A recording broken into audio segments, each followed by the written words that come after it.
नमस्कार, फौजी lecturer YouTube channel पर आपका स्वागत है। आज हम 2004-5 की एक घटना आपके साथ शेयर करेंगे। उसमें मेरी बदली कानपुर में थी। एक वीडियो मैंने पहले बताया था। पहले ही मैं 6 साल कानपुर में रह गया था और दोबारा फिर कानपुर मेरी बदली हो गई थी 2001 में। 2004 तक मुझे वहाँ 3 साल हो चुके थे, क्वार्टर मिला था, आराम से रह रहे थे।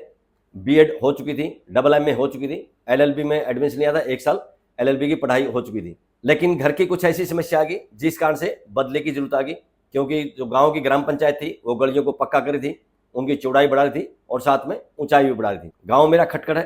खटखड़ आपने किसान आंदोलन के इसमें नाम सुना होगा, खटखड़ टोल प्लाजा। खटखड़ जो टोल प्लाजा है वही मेरा गांव है। वहां पर जो मेरा मकान है वो 1960 से पहले का बना था। डबल स्टोरी बिल्डिंग थी।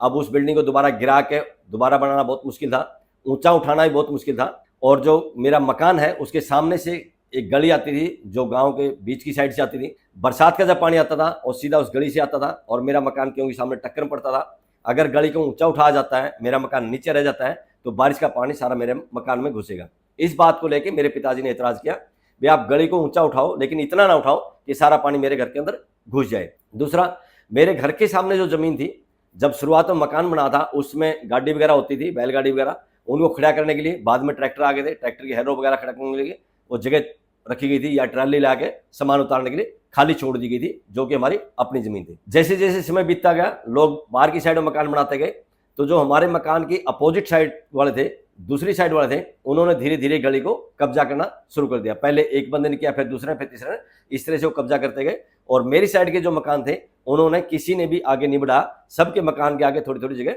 बची हुई थी। तो जब गली तंग होगी तो पंचायत चाहती थी गली की चौड़ाई बढ़े और ऊंचाई बढ़े।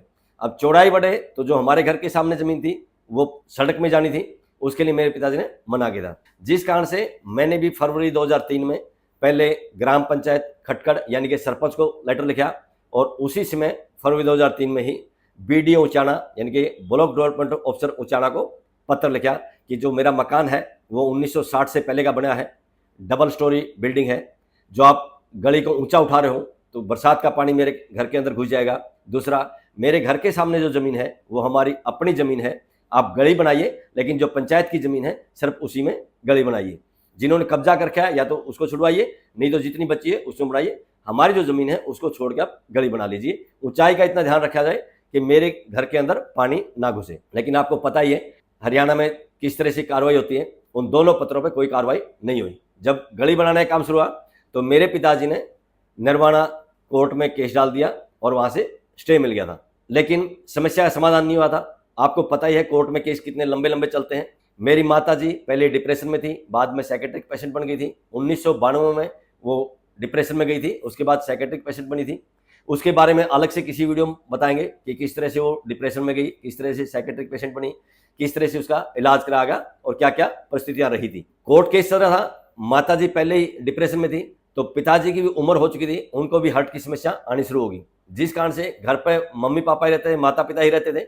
अगर पिताजी को हार्ट में कुछ प्रॉब्लम आती है तो मेरी माँ उस लायक भी नहीं थी कि मेरे पिताजी को डॉक्टर के पास ले जाए। जिस कारण से मैंने सोचा कि क्यों न हरियाणा के किसी स्टेशन पे बदली के लिए अप्लाई किया जाए। तो मैंने जो डॉक्यूमेंट लिखे थे सरपंच को और BDO को तथा मेरी माँ के जो डॉक्यूमेंट थे उनको लगाकर एप्लीकेशन लगाई कि मेरी बदली की जाए। उसमें 3 चॉइस भरनी होती थी। 3 चॉइस के लिए मैं पहली चॉइस मैंने भरी सिरसा, दूसरी चॉइस बठिंडा और तीसरी अम्बाड़ा। मेरी जो ट्रेड थी वो वर्कशॉप सी थी।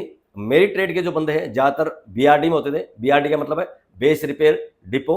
उसमें भी मैं 4 BRD में था, कानपुर में था। सिरसा, बठिंडा और अम्बाड़ा, यहाँ पे BRD नहीं थी, यहाँ पे स्टेशन वर्कशॉप थे। और स्टेशन वर्कशॉप में मेरी ट्रेड के जो बंदे थे उनकी वैकेंसी 2-3 ज़्यादा से ज़्यादा 4 की थी। BRD में बहुत ज़्यादा संख्या में हमारी पोस्टिंग रहती थी या स्ट्रेंथ रहती थी।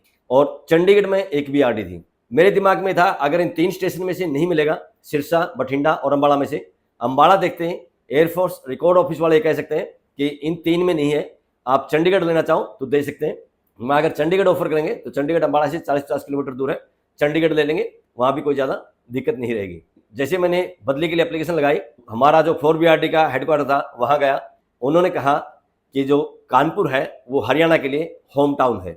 मैंने कहा सर आपकी होम टाउन की पॉलिसी क्या है? उन्होंने कहा कि 500 किलोमीटर के दायरे में होम टाउन आता है, क्योंकि जो बंदे दिल्ली के थे हार्ड एरिया कहीं पोस्टिंग जाते थे और हार्ड एरिया 2 साल या 3 साल पोस्टिंग रहने के बाद वहाँ से चॉइस मिलती थी, जो चॉइस भरते थे दिल्ली के स्टेशनों की चॉइस भरने के बाद वो कानपुर को भी चॉइस भरते थे। तो मैंने कहा सर आपकी पॉलिसी, उन्होंने कहा कि पॉलिसी के अनुसार 500 किलोमीटर जो होम टाउन होता है, हालांकि हरियाणा सरकार अगर आप देखोगे होम टाउन डिस्ट्रिक्ट को मानते हैं क्योंकि 500 किलोमीटर तो पूरा हरियाणा कवर हो जाएगा। मैंने कहा सर आपकी पॉलिसी के अनुसार 500 किलोमीटर होम टाउन होता है, मेरा घर जो है यहाँ से 600 किलोमीटर से ज़्यादा है, आपकी पॉलिसी के अनुसार अगर मेरा घर 501 किलोमीटर भी है तब भी आपकी पॉलिसी से बाहर हो जाता है और मेरा घर तो 600 किलोमीटर से ज़्यादा है, तो कम से कम मेरी एप्लीकेशन को फॉरवर्ड तो कीजिए, क्योंकि पॉलिसी के अनुसार मेरा जो घर है वो कानपुर के लिए होम टाउन नहीं काउंट होता है। आगे जो ऑब्जेक्शन लगेगा या वहाँ से जो एप्लीकेशन वापस आएगी, रजिस्ट्रेशन आएगी, उसके बाद फिर देखेंगे क्या हो सकता है।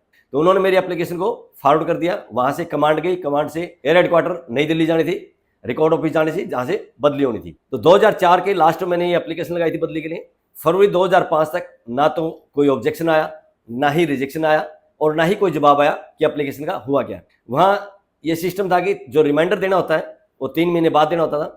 3 महीने बाद फरवरी 2005 में मैं 4BRD का हेडक्वार्टर गया और उनसे पूछा सर कुछ नहीं आया, उन्होंने कहा नहीं आया। मैंने कहा सर कम से कम एक रिमाइंडर भेज दो, पता तो चले मेरी एप्लीकेशन पे कोई ऑब्जेक्शन है या रिजेक्शन है या बदली के लिए वेटिंग है। जैसे ही वहाँ से फरवरी 2005 में रिमाइंडर भेजा, रिमाइंडर कमांड से होते हुए जाना था, वहाँ जैसे ही पहुँचा एयर हेडक्वार्टर तो मार्च 2005 में वहाँ से रिप्लाई आ गया कि इनका तो ऑलरेडी बदली अम्बाला एयरफोर्स स्टेशन हो चुकी है, अम्बाला कैंट हो चुकी है और इनको इमीडिएट रिपोर्ट करने के लिए बोलो। तो मार्च 2005 में मैंने अम्बाला में रिपोर्ट किया था। तो आपको लगता होगा कि भाई एप्लीकेशन से कैसे बदली हो जाती है, एप्लीकेशन से ही बदली होती है। खासकर एयरफोर्स में ऐसा सिस्टम है, एप्लीकेशन से बहुत सारे काम होते हैं। सिविल में एप्लीकेशन को हो सकता है कोई ना पूछता हो, लेकिन एयरफोर्स में बहुत सारे काम एप्लीकेशन से हो जाते हैं। इस तरह से कानपुर से मेरी बदली एक एप्लीकेशन के माध्यम से ही अम्बाला हो गई थी। लेकिन अम्बाला में भी जो मेरी समस्या उसका समाधान नहीं होता, उसके बारे में अगली वीडियो में हम बताएंगे कि क्या समस्या थी और क्या समाधान नहीं होता, उसके बाद मैंने क्या किया। आज की इस वीडियो में बस इतना ही। वीडियो पसंद आई हो तो लाइक कीजिए, दोस्तों के साथ शेयर कीजिए। इसी तरह की सच्ची घटनाएं देखने के लिए चैनल को सब्सक्राइब कीजिए। बहुत बहुत शुक्रिया, धन्यवाद, जय हिंद।